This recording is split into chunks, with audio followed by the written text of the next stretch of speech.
గీతతో కోట్ల మందికి దారి చూపించిన అతనికన్నా గురువెవరు?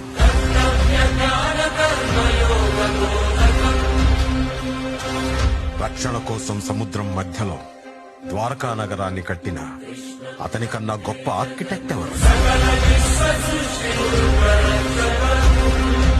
వేణుగానంతోనే గోవుల్ని గోపికల్ని కట్టిపడేసే అతన్ని మించిన మ్యూజిషియన్ ఎవరు?